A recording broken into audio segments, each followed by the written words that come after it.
ഇന്ന് നമുക്ക് ഇച്ചിരി അവല് വിളയിച്ചാലോ? അതിനുള്ള സാധനങ്ങളൊക്കെ ഇവിടെ എടുത്തു വെച്ചിട്ടുണ്ട്. അത് നിങ്ങളെ കാണിച്ചു തരാം. ഒരു മധുര ഡിഷാണ് കേരളത്തിലെ.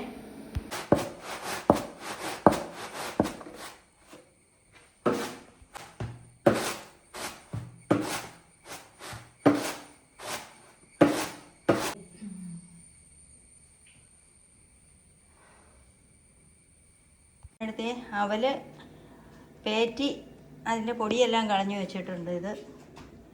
ഇത് ശർക്കര ഉരുക്കാൻ വേണ്ടിയിട്ടാണ്. ഇച്ചിരി വെള്ളം ഒഴിച്ച് തിളപ്പിക്കാൻ വേണ്ടിയിട്ട് വെക്കാൻ. ഇത് തേങ്ങ, ഇത് പരിപ്പ്, പിന്നെ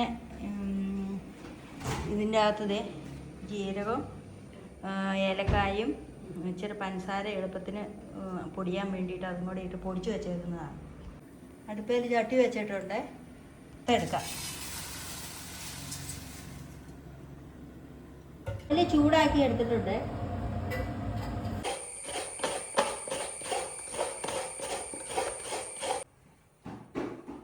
ഇച്ചിരി നെയ്യോടെ വേണേ.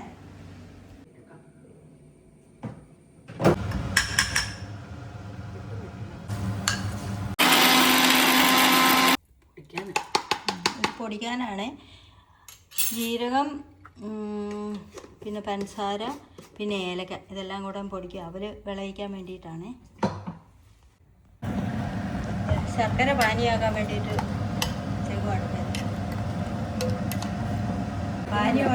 പാനി ഒഴിക്കുവാണേ ഇതിൻ്റെ അകത്തേക്ക്, ചട്ടിക്കകത്തേക്ക്. ശർക്കര പാനിയാക്കിക്കൊണ്ടിരിക്കുകയാണ്. ഇതിൻ്റെ വെള്ളം പറ്റിച്ചത് ഒരു നൂല് പരുവത്തിലാണ്.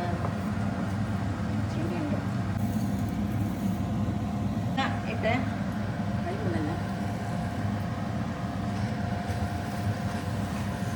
ഇത് ഇതിൻ്റെ അകത്തിട്ട് ഇളക്കിയെടുക്കാം.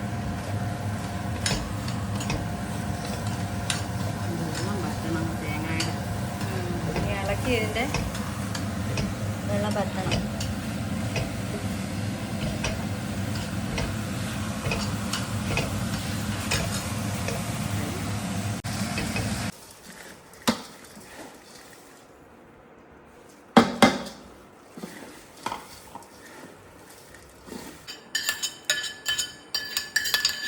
നല്ല ടേസ്റ്റാണ്. നല്ല കറുമുറ്, കടിക്കാൻ നല്ല സുഖമാണ്. ചായ കുടിക്കുമ്പോഴേ കഴിക്കാൻ നല്ലതാണ്. പിന്നെ ഇത് ഒത്തിരി നാളത്തേക്ക് ഇരുന്നോളും, 5-8 മാസം ഇരുന്നോളും കേടുകൂടാതെ. ഇത് അവൽ വിളയിച്ചത് റെഡി ആയിട്ടുണ്ട്. ഇറക്കാൻ പോവുകയാണേ.